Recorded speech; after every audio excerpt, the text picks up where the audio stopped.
Irmãos, nós estamos dentro de uma série que é uma série de avivamento, 40 dias de oração, e nesta feita com a ênfase no avivamento. Na primeira semana que foi pregado sobre o que é o avivamento, definindo do ponto de vista positivo, com as suas características, e do ponto de vista negativo, aquilo que não é um avivamento. Na segunda semana foi falado sobre a justificativa da necessidade de um avivamento espiritual. Na terceira semana foi falado sobre as condições para que esse avivamento possa ocorrer nas comunidades de fé.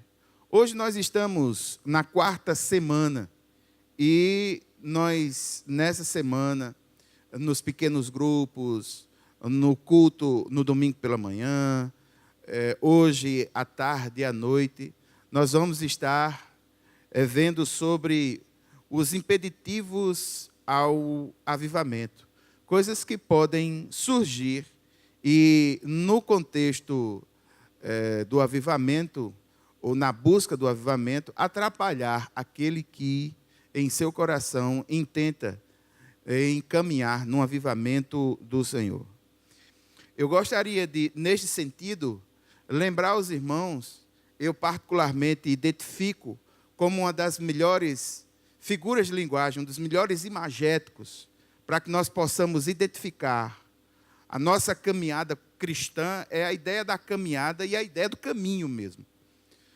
John Bunyan, quando estava preso, ele, iluminado pelo Espírito Santo de Deus, compôs um livro que é um clássico até hoje, O Peregrino. E realmente nós somos peregrinos numa vastíssima caminhada, que em determinados momentos dessa caminhada, nós estamos caminhando numa pista bem lisinha, quase sem nenhum atrapalho, às vezes caminhando mais rápido, uma ladeira que vai descendo, mas de vez em quando a gente tem que subir uma ladeirinha. E quando não, encontrarmos nos nossos caminhos buracos, problemas e até mesmo diversidades a serem enfrentadas ao longo do caminho. A vida espiritual, ela é cheia de situações que nos lembram batalhas. São batalhas que nós enfrentamos. Eu gostaria de colocar aqui para os irmãos alguns textos. Se você puder ver esses textos na sua Bíblia e deixar marcado, acho que são textos que nos lembram muito de que nós estamos inseridos numa batalha. O primeiro texto está em 2 Coríntios, no capítulo 10. 2 Coríntios, no capítulo 10, versículo 4.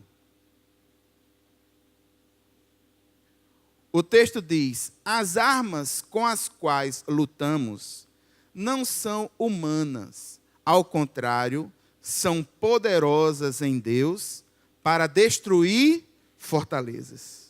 Então, esse é um versículo de Paulo que nos lembra desse imagético, desse conceito. O conceito de que nós estamos inseridos nessa caminhada, de alguma forma, em uma batalha. Momentos difíceis haverão de ser enfrentados por nós. Veja também Efésios capítulo 6, versículo 13. Efésios, capítulo 6, versículo 13. Inclusive, esse texto está também na segunda página, no boletim. Por isto, vistam toda a armadura de Deus, para que possam resistir no dia mau e permanecer inabaláveis, depois de terem feito tudo. Irmãos, me perdoe, mas outro texto que fala sobre batalha, desta feita, de uma forma bem direta. Eu nunca vi até agora ninguém vestir uma armadura para ir para uma festa. Eu nunca vi ninguém vestir uma armadura para ir à academia fazer ginástica. Eu nunca vi ninguém vestir uma armadura para que possa desfrutar de algum tipo de lazer ou coisa que o valha. A armadura é algo que está diretamente ligado a um contexto de batalha. E a carta de Paulo aos Efésios, principalmente nesse texto, no capítulo 6, a partir do versículo 10 até o versículo 15, 17, se me falha a memória, você tem um contexto de descrição de uma armadura e a necessidade de vestir essa armadura por causa de uma batalha. E é uma batalha cujo objetivo é que você fique firme, fique inabalável. Veja o que está escrito também em 1 Tessalonicenses, no capítulo 2, no versículo 2. 1 Tessalonicenses, capítulo 2, versículo 2, diz assim: apesar, isso é Paulo falando, né?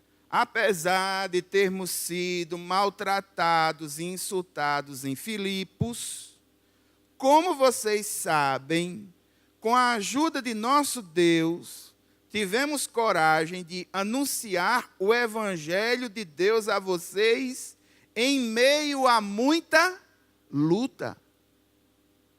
Ou seja, a apresentação do Evangelho, em determinados contextos, ele é feito diante de fortíssimas lutas, fortíssimas tribulações. Existe uma placa em uma igreja na China que está escrito assim: aqui morreram 4 missionários para que a primeira pessoa pudesse ter um encontro com Jesus.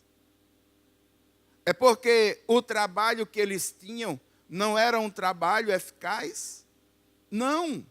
É porque isso que fazemos, a pregação do Evangelho, em determinados contextos, em muitos contextos, haverá de enfrentar oposições, luta e batalha. Veja o que está escrito em 1 Timóteo, no capítulo 6, 6:12. O texto diz: combata o bom combate da fé. Tome posse da vida eterna, para o qual você foi chamado e fez a boa confissão na presença de muitas testemunhas. Olhe para o seu irmão ao lado e diga assim: combata o bom combate da fé. Interessante. Mais uma vez, mais um texto, mais uma orientação, que nos mostra que a caminhada da vida cristã, a pregação do Evangelho, está inserida num contexto de batalha, de luta. É uma batalha espiritual fortíssima. 1 Pedro, capítulo 2, versículo 11. 1 Pedro, capítulo 2, versículo 11. O texto diz: amados, insisto em que, como estrangeiros e peregrinos no mundo, vocês se abstenham dos desejos carnais que guerreiam contra a alma. Desejos carnais que guerreiam interiormente contra a alma. O contexto não é apenas um contexto de batalha, um ambiente de batalha, uma pregação inserida numa batalha, mas uma batalha que muitas vezes ocorre no palco do interior da nossa alma. O espírito luta contra a carne. Paulo, aos Efésios, vai falar disso. Quando não estamos sofrendo batalhas exteriores, nós estamos, muitas vezes, sofrendo batalhas interiores igualmente fortes. Existe, sim, um contexto forte de luta, de batalha. Quero encerrar com Judas, no capítulo 3. Judas, o versículo 3. Judas 3. Amados, embora estivesse muito ansioso para escrever a vocês acerca da salvação que compartilhamos, eu senti que era necessário escrever insistindo que batalhassem pela fé, de uma vez por todas, confiada aos santos. Mais um contexto de batalha. Batalhar pela fé que fora confiada aos santos. A fé que foi confiada à comunidade. Irmãos, A obra de Deus, ela sempre enfrentou e sempre vai enfrentar oposições. A Bíblia toda apresenta muitas oposições. Essas oposições começam com a queda do homem. No livro de Gênesis, no capítulo 3, lá já com uma promessa de que levantaria alguém, semente da mulher, que esmagaria a cabeça da serpente. Mas é um contexto de luta, de batalha. E em toda a revelação a gente vê esse contexto largamente mostrado e ampliado em várias sequências.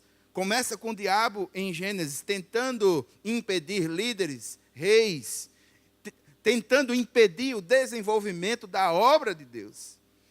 Além dessa oposição externa, como nós vimos aqui, em alguns versículos, também ocorrem batalhas internas, batalhas interiores, para que essa obra, a consolidação desse reino, não venha acontecer. O pastor Queiroz, que é aquele que organizou o material dos 40 dias, ele aponta 4 principais impeditivos para que o avivamento ele não ocorra numa comunidade de fé. E me permita, Queiroz, já faleceu, né? Faleceu agora, mas se eu tivesse condições de conversar com ele, eu acrescentaria uma última, e eu vou mostrar um porquê aos irmãos, no final de tudo, uma 5ª posição. Porque isso é dito: desperta, ó tu que dormes, levanta-te dentre os mortos, e Cristo resplandecerá sobre ti. Irmãos, o comodismo é algo forte. O comodismo tem influenciado a muitos para que possam se acostumar, se amoldar aos padrões atuais da sociedade, que é um padrão que busca o extremo conforto e o extremo consumo. Então você vê que muitas pessoas gostam de viver vidas rotineiras, porque nessas rotinas de vida se sentem confortáveis, inclusive com o estilo atual de vida, um estilo que nesses últimos anos mudou muito. Existem pessoas que hoje moram em condomínios, eu morei em condomínio, e em condomínio existe uma coisa que todo mundo pensa que é de um jeito, mas é de outro. Em condomínio ninguém conhece ninguém, nem do mesmo andar. Quando você entra dentro de casa, depois de um dia totalmente atarefado, depois de um dia de trabalho pesado, trabalhando no comércio em pé, os tutano da canela, aí chega a estar daquele jeito, você tomou banho, você jantou, meu irmão, tu pegou um smartphone e tiver um Wi-Fi, e tu pegou um controle e tiver uma TV a cabo, acabou. Você vai se sentar no seu trono, você vai se acomodar lá e o resto que se exploda. E as demais coisas que se explodam. Você agora está lá no seu reino, no seu império, está fechadinho lá, né? As cadeiras confortáveis, uma programação onde você tem documentário, onde você tem filme, onde você tem série, coisas que vão tomar conta da sua mente. Sem dúvida, essas mudanças fazem com que a gente se acomode. Quem é que pega um controle desse? Quem é que pega um smartphone desses jovens? Irmãos, videogame. Eu, como jovem, eu joguei videogame. Na minha juventude, o game que fez mais sucesso foi um troço chamado Atari. Irmãos, vocês já viram alguns dos games de hoje em dia? Tem alguns games hoje em dia que a palavra que os define é nada mais, nada menos que sensacionais. Existem apetrechos que são colocados na visão que você praticamente está inserido dentro de um filme. Quem se insere num contexto como esse, irmãos, e se acomoda com todos esses benefícios que esse mundo social vai trazendo para nós, é difícil, a luta é muito grande.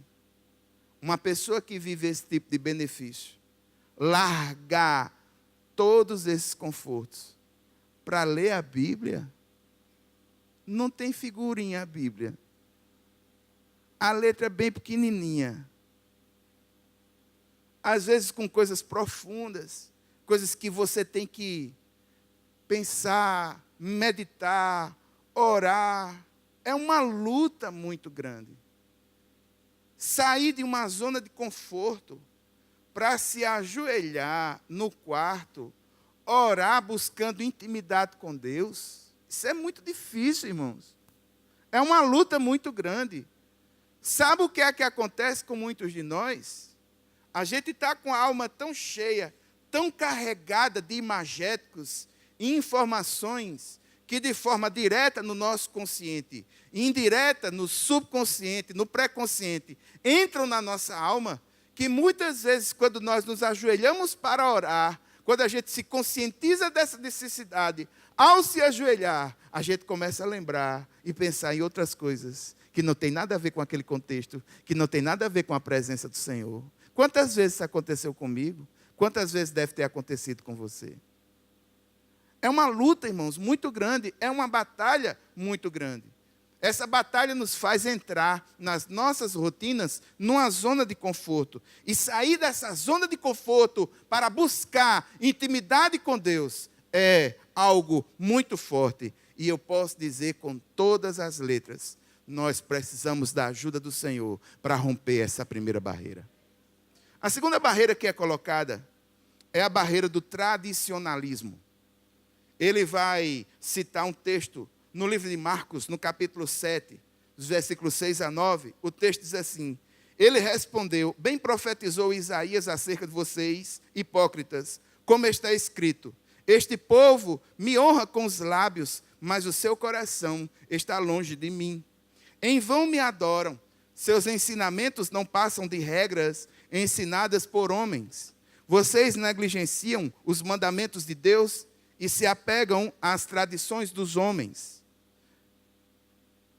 Versículo 9. E disse-lhes, vocês estão sempre encontrando uma boa maneira de pôr de lado os mandamentos de Deus, a fim de obedecerem às suas tradições.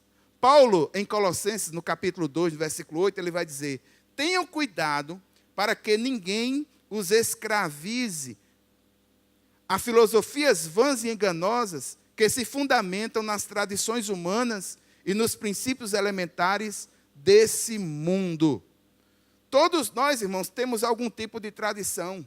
E de uma forma ou de outra, nós nos apegamos a essas tradições, a esses ritos, que muitas vezes nos são repassados desde criança. Nós evangélicos temos um péssimo hábito de muitas vezes apontar que outras comunidades, que outras expressões de fé, eles têm ritos e nós não. Você já prestou atenção a isso? Nós temos nossos ritos, nós temos as nossas religiosidades. Muitas vezes, a nossa religiosidade tem sido até maior do que as nossas expressões espontâneas de adoração ao Senhor.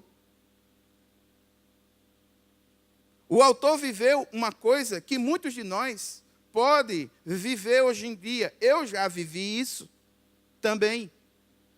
Ele diz que no cenário evangélico brasileiro foram criadas nomenclaturas, e algumas delas pejorativas, colocando rótulos em todas as igrejas, sem muitas vezes reconhecer ou conhecer a realidade que são algumas delas.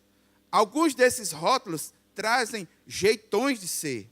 Ou o cara é pentecostal, ou ele é tradicional, e agora tem o neopentecostal. Esses grupos, eles têm expressões, eles têm figuras que muitas vezes são caricaturadas. E parte desse processo de caricaturarização, parte desse processo tem a ver com o relacionamento que o crente tem com o Espírito Santo de Deus. Tem muita gente que só consegue enxergar o Espírito Santo de Deus como sendo um fogo, que é um dos símbolos. Geralmente os pentecostais têm essa ideia mais forte dentro deles, de enxergar mais essa ação do Espírito Santo de Deus na vida da pessoa, como se o Espírito ele só fosse um fogo. Então, aqui e ali a gente vê um jargão daquele tipo, queima ele, Jeová, né? Ô crente frio, crente quente. O padrão de medir alguém é justamente esse rótulo que lhe foi colocado. Do mesmo jeito, aqueles que são chamados tradicionais, trazem em si um rótulo, e esse rótulo, às vezes, tem a ver com outra caricatura do Espírito Santo de Deus, que é aquela caricatura do Espírito Santo como a figura de uma água que enche e que esvazia, que enche e que esvazia, que torna a encher e que torna a esvaziar. É como se o Espírito Santo ele não interagisse de uma forma constante e permanente e pudesse trazer modificações profundas na vida das pessoas. E você tem todo um jeitão tradicional de ser, não, crente tradicional. Irmãos, eu fui numa igreja há muito tempo atrás, eu acho que deve fazer na casa aí de uns 15 anos. Eu fui pregar na segunda igreja batista de Caruaru. Eu era seminarista, no início de seminário, e estava com um grupo de missionários americanos, rodando no interior do Rio Grande do Norte, Paraíba e Pernambuco, fazendo treinamento e evangelismo pioneiro. E nessa igreja, lá em Caruaru, eu fui para pregar, fazer promoção de missões, ajudar o pessoal lá de Pernambuco a fazer promoção missionária. Eu fui com uma camisa de manga comprida, calça social, de gravata, mas fui sem paletó. Irmãos, aqui para nós, assim, dois camaradas que eu quero encontrar no céu. O primeiro é Adão. Tem irmão João Alberto, que é do jiu-jitsu, eu também vou encontrar João Alberto lá. João Alberto, vamos ali resolver um problema que me engasga de muito tempo, que eu sou cristão. O segundo cara é o cara que inventou essa roupa. E a comunidade que santificou esse troço, como se aquele que prega desse jeito aqui, este sim é o que é aquele que é ungido, preparado, como se as minhas palavras, como se a minha devocionalidade, a minha intimidade com Deus dependesse dessas coisas. Mas eu estava lá em Caruaru, segunda igreja batista de Caruaru, aí eu fui só assim, bem simplesinho, aí o pastor me recebeu, apertou minha mão, me olhou de ponta cabeça assim, de cima a baixo. Irmão, me aguarda aqui só um instantinho. Aí ele entrou no gabinete pastoral. Enquanto isso eu estava conversando com alguns irmãos da igreja. Ele voltou para mim, já voltou sem essa parte de cima, só de camisa com a gravata. Aí falou no meu ouvido assim, eu fui tirar o paletó para ficar solidário com o irmão. Aí eu cá comigo, peguei em bomba. Aí ele conversando comigo, disse, irmão, o senhor pastoreia aonde? Eu seminarista. Eu digo, aí eu imaginei logo na minha cabeça, olha, se só por causa do paletó, eu já recebi esse tipo de leitura, se eu disser que eu sou seminarista, esses irmãos não vão deixar eu fazer nem a oração silenciosa.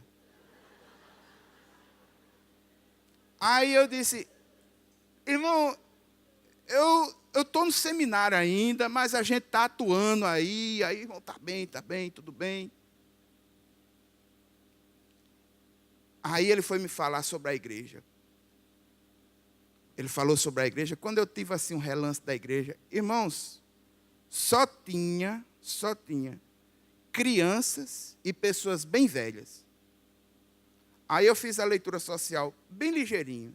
Eu digo, essas crianças são netos dessas pessoas bem velhas que compõem a igreja. É uma igreja que tem crianças e netos, ou seja, netos e velhos. Ou seja, é uma igreja que não tem médio prazo.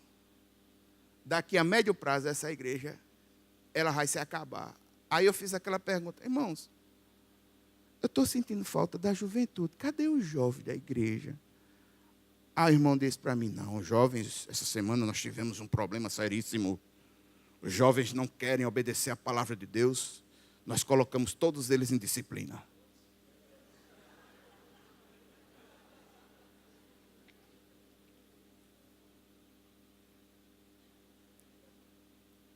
Aí eu disse, Senhor, eu sei que nunca mais eu vou vir aqui mesmo. Então, o que o Senhor tiver de botar na minha cabeça para eu pregar, vai pregar agora. Irmãos, eu falei sobre tradicionalismo. Antes de eu pregar, teve um momento de louvor.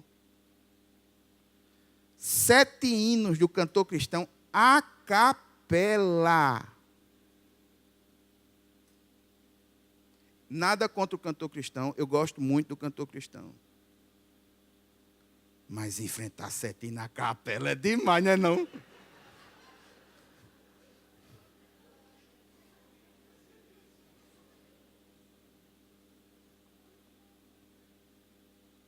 Eu comecei a falar sobre farisaísmo. Tinha umas velhinhas assim, lá no cantinho, que chega se enterrava, assim, enquanto eu ia falando. E eu fui descendo, eu fui sentando o pau com todo gosto mesmo. Eu estava tinindo.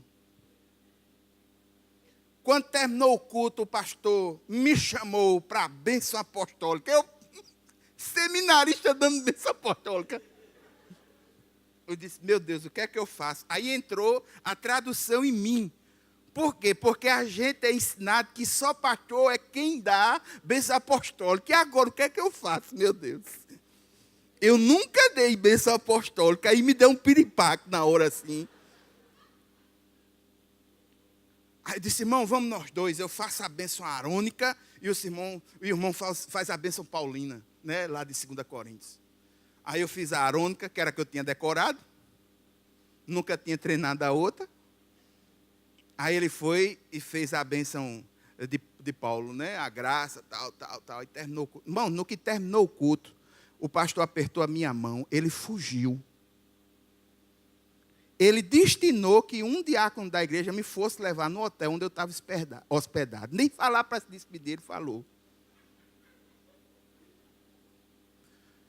Irmãos, eu fui no carro, conversando com o diácono falando, rapaz, você é de muita coragem para dizer o que disse hoje na igreja. Pouquíssimas pessoas diriam uma coisa daquela. Eu disse, é por isso que eu não vou voltar mais lá. Eu tenho plena convicção que eu não volto mais lá. Mas ele disse, mas você disse coisas certas que nós precisávamos ouvir.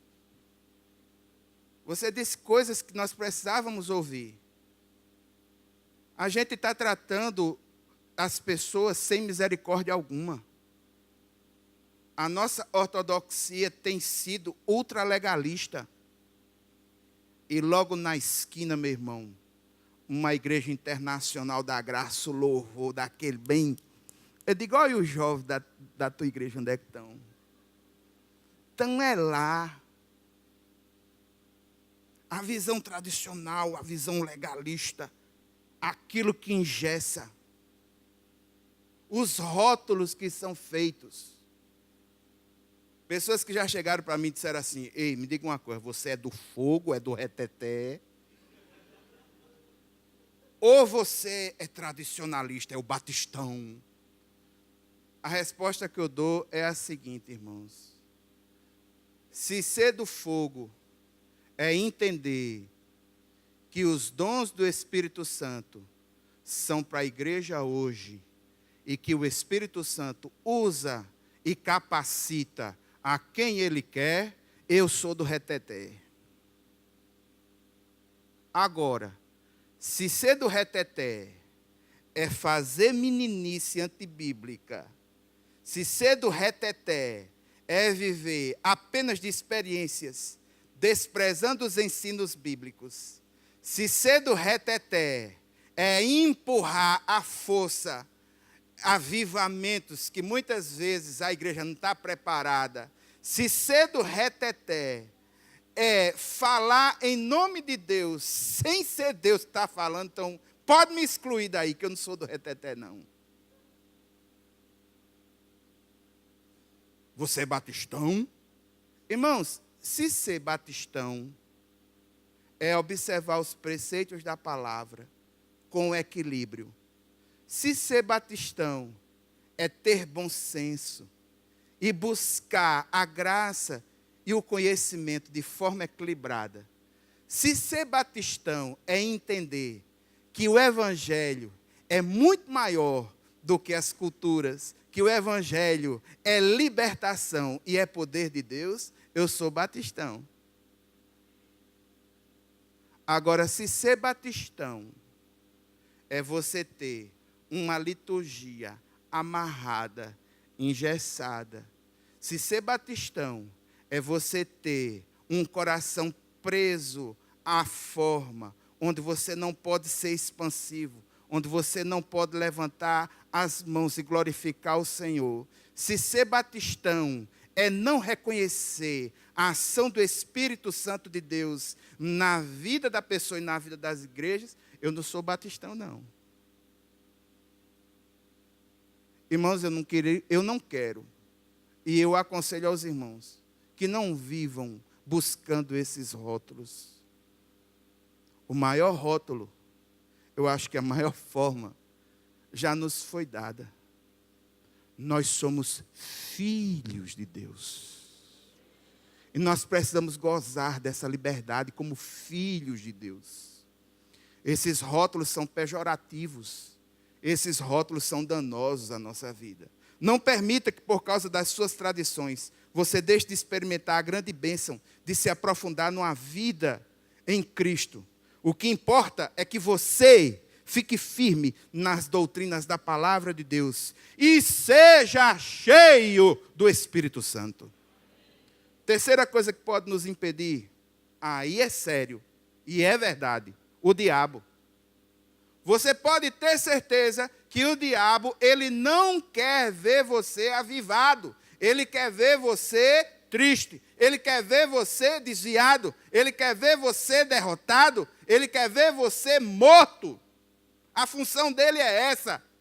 João, no capítulo 10, no versículo 10, diz que o maligno, ele veio para matar, ele veio para roubar, ele veio para destruir. Ele veio para matar o seu relacionamento com Deus. Ele veio para lhe roubar a fé. Ele veio para destruir a sua espiritualidade. Ele mata. Agora, também nos mostra lá que Jesus veio para que tivéssemos vida e vida em abundância. Nós precisamos, irmãos, reconhecer que nós estamos numa batalha. Nós precisamos reconhecer que o maligno, ele não brinca de diabo, mesmo que muitas vezes nós brincamos de ser crentes. Ele não brinca de maligno, não. Ele não brinca de diabo, não. Ele não está para brincadeira. Nós estamos no meio de uma batalha espiritual e nós precisamos reconhecer a existência dessa batalha. No verso 12 do texto que nós lemos diz que a nossa luta, ela não é contra seres humanos. A nossa luta, ela é contra poderes, contra autoridades, contra os dominadores deste mundo de trevas, contra forças espirituais do mal nas regiões celestiais. Meu irmão, existe uma batalha e muitas vezes nós sofremos as consequências dessa batalha sem saber como ela opera em determinados momentos. É por isso que existe uma prerrogativa de Paulo a que nós nos revistamos da armadura de Deus. Porque essa armadura é a roupa com a qual nós vamos estar andando da caminhada da vida. E diga-se de passagem, quando essa armadura ela é vestida, nós estamos preparados para resistir e permanecer firmes. Não existe nenhum posicionamento extremamente triunfalista nessa armadura. A grande maioria dos elementos dessa armadura são elementos de defesa. Só existe um elemento de ataque. Isso nos mostra que nós precisamos estar preparados. Preparados. A última coisa, quarto, o autor fala em medo. Existem pessoas que têm medo de avivamento. Atos, no capítulo 20, dos versículos 22 a 24, o texto diz assim: agora, compelido pelo Espírito, eu estou indo para Jerusalém sem saber o que me acontecerá ali. Isso é uma experiência de Paulo. Eu só sei que em todas as cidades o Espírito Santo me avisa que prisões e sofrimentos me esperam. Todavia, eu não me importo, nem considero a minha vida de valor algum para mim mesmo, se tão somente puder terminar a corrida e completar o ministério que o Senhor Jesus me confiou de testemunhar do Evangelho da graça de Deus.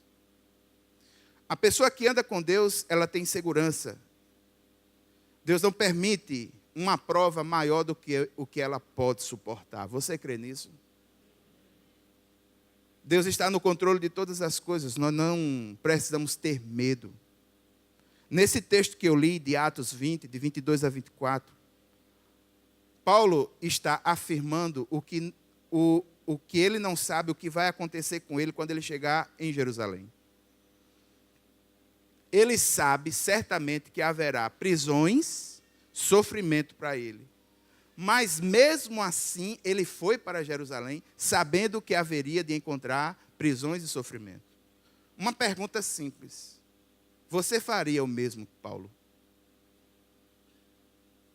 Você se disporia em saber que em um determinado lugar, por amor a Cristo, por amor ao Evangelho, é possível que você sofresse alguma pena e mesmo assim você iria? Essa pergunta é uma pergunta muito forte. Eu reconheço plenamente a profundidade dela. Eu reconheço plenamente a profundidade dela. Essa pergunta me persegue, irmãos.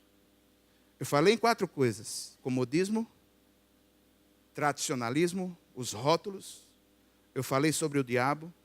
Eu falei sobre o medo. Mas eu quero acrescentar mais um item, um impedimento. Um impedimento. Eu quero acrescentar, irmãos, um impedimento ao avivamento: o cansaço. O cansaço. Existem muitas pessoas hoje que não estão tendo condições de buscar um avivamento em suas vidas e não têm buscado por isso, porque realmente estão cansadas. Se não estão cansadas do seu próprio modelo religioso, do seu próprio orbital religioso que não gera vida, estão cansadas da batalha, porque têm batalhado muito, têm orado, têm colocado as coisas diante do Senhor. Muitas vezes, algumas respostas e algumas situações têm sido frustrantes. E quando a gente batalha muito, irmãos, quando a gente trabalha muito, batalhando muito, em lutas que são muito extensas, que são grandes demais, existe uma tendência natural a que nós percamos a resiliência. Existe uma tendência natural a que a gente enfraqueça. E existem muitas pessoas hoje em dia que estão fracas na fé, porque estão extremamente cansadas. Estão cansadas de uma rotina que, se para alguns tem um lado confortável, para outros pode ter um lado extremamente massacrante. Uma rotina massacrante é terrível. Muitos hoje podem estar não desejoso de um avivamento em sua comunidade, em sua vida, porque no passado lhe foi dado como avivamento uma visão falsa. E a pessoa está cansada dessas visões falsas de avivamento. Irmãos, existem muitas pessoas que se cansam. E eu digo que esse cansaço também tem sido um forte impeditivo a que haja um avivamento espiritual.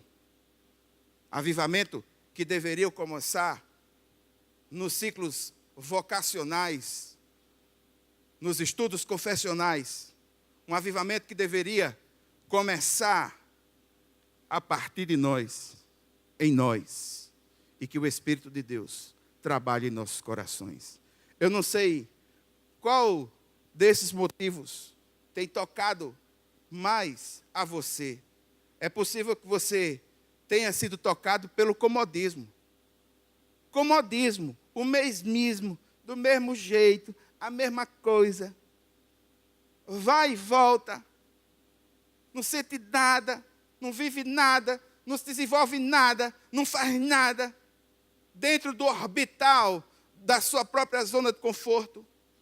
É possível que você esteja vivendo debaixo de um rótulo. Esse rótulo, meu irmão, ele pode trazer tudo, só não vai trazer vida. É possível que você esteja debaixo de uma batalha. E as coisas não tenham se desenvolvido porque você não se tocou ainda dessa batalha. Todas as vezes, meu irmão, que a gente se levanta para fazer a obra do Senhor, existe um exército que se levanta contra nós também. Agora, é extremamente confortador saber que maior é o que está em nós do que o que está lá fora. Mas tem gente que está se intimidando. Tem gente que tem medo de avivamento, não sabe o que é que vai acontecer. E tem outros que estão cansados dessas expressões. Tem gente que está dizendo, essa campanhazinha aí, isso aí é mais um modelo. Isso aí é mais uma campanha. Isso aí é mais um. Está cansado. Eu reconheço. Eu identifico esse cansaço. Muitas vezes identifico esse cansaço até em mim mesmo. Mas uma coisa é certa. Um avivamento não ocorrerá se a gente não entender que essas muralhas podem ser derrubadas. Um avivamento não ocorrerá se porventura a gente não colocar diante do Senhor essas muralhas. E vencer não com estratégias nossas, mas clamar a Deus que nos ajude, concedendo Ele a vitória e Ele nos ajudando a derrubar essas fortes muralhas que se colocam diante de nós nesse avivamento.